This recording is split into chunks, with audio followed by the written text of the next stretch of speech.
Well, Ryan, it's always great catching up with you. What's your experience been like so far at this tournament? It's been great. Obviously it's been a really well-run event. Their time in Montreal was incredible. The fans, everything there was awesome.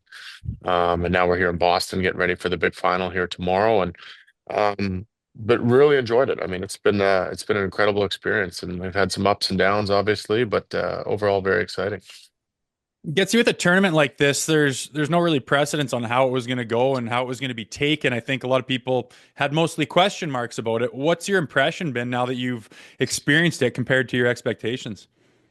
Yeah, I think that there was a little bit of an expectation whether it was going to be, friendly all-star game, people kind of not playing for everything. But I think that's been pretty clear throughout this whole thing, right from the first game, even the intensity, the amount of pride these guys have has really been shown on the forefront. What did you make of Saturday night, the three scraps in 9 seconds there? That was incredible. It took everything for me to not jump over the glass and get involved. That was awesome to watch. Mhm. It's kind of a big game, for Canada. I don't think they're used to having, the states quite at this level, and with some of the missteps with the World Juniors recently. What's going on behind the scenes with Hockey Canada and this big game coming up? It's been good. I mean, our process hasn't changed. We're well aware of where the Americans are in their program right now, and they've been building. I mean, they got access to everything that we do, and they've been building that program for a long time. So our guys took a little bit here to come together. It's only it's only their 10th day together, I think. So I think that we expected the Americans to be a good, strong team, and we're looking forward to tomorrow night. What's it been like being around John Cooper on a daily basis? I know him a bit. There's just some calming presence around him, even when he speaks in that room, eh? Yeah, he's a whisperer. Sometimes you got to get close just to hear him talk, but he has that confidence around him and that ability to take a group and make them feel together, welcome, and calm going into these big events.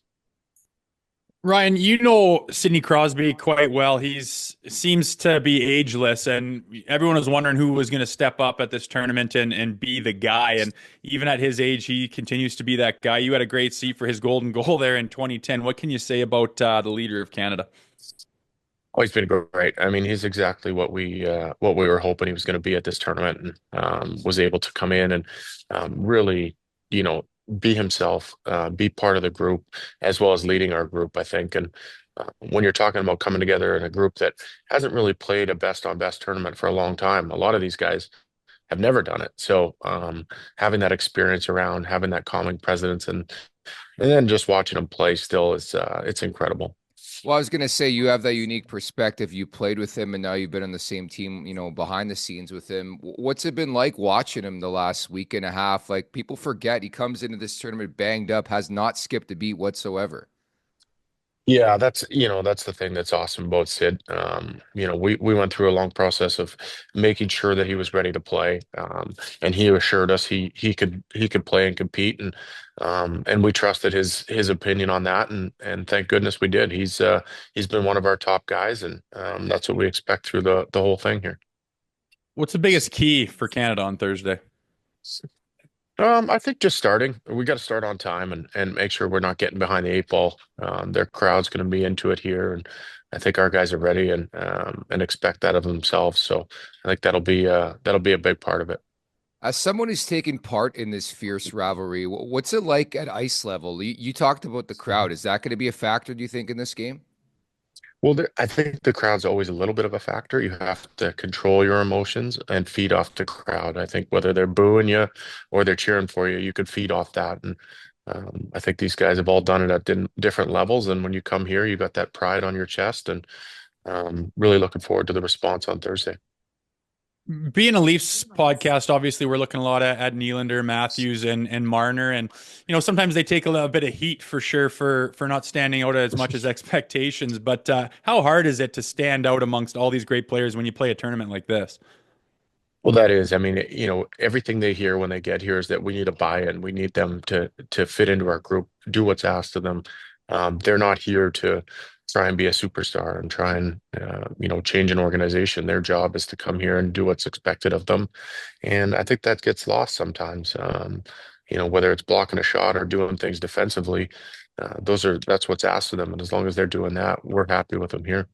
Ryan, the interesting thing about this tournament, us, the media at least, and Rosie being the former player as well, like we weren't sure what we were going to get in this tournament. Of course, that changed, and I mentioned, and Nathan McKinnon, like 2 shifts in, finishes a check on Jonas Brodin. The rest is history. Was there ever any doubt in your mind, maybe as somebody who has played and put on that crest and that jersey for that country, that guys wouldn't give it their all in this tourney? No, I never had a doubt. That's one thing that hockey players have all the time is pride, and I think that when you strip it down, you're playing for the crest again. That you don't get the opportunity to do all the time, and you may never again. So, guys have a strong history of really taking that to heart and carrying it out onto the ice. What have you made of all this Quinn Hughes drama over the last 24 hours? I haven't paid too much attention to it. Obviously, we ran into injury trouble. We knew the rules. We went through it all with with Kale already, so we kind of knew what to expect and what was going to happen. I was just going to ask you to wrap. Like, what's your transition been like? Obviously, it's always difficult. Rosie can speak to this, retiring and take that next step. But you found a really nice home here with Hockey Canada, right? Yeah, it's been good. These guys have been incredible for me. This GM staff, and they've really embraced me being around and really letting me learn and contribute where I can and the things that I know that maybe is a different perspective than them. And I give them a lot of credit. They don't have to listen to players. They've been doing this a lot longer than me, but they've really taken that as a step forward and something that I can help bring to the table and allow me to learn from what they've already experienced. Ryan, just want to thank you for your time here. Enjoy the game and good luck on Thursday night, man. Thanks a lot, guys. I appreciate it. Make sure to check out more of our content right here on the Leafs Nation YouTube page. We got long form interviews, we got clips, we got epic rants by Jay Rosehill. We simply have it all. And don't forget, you can find out much more at theleafsnation.com. Thanks so much for watching.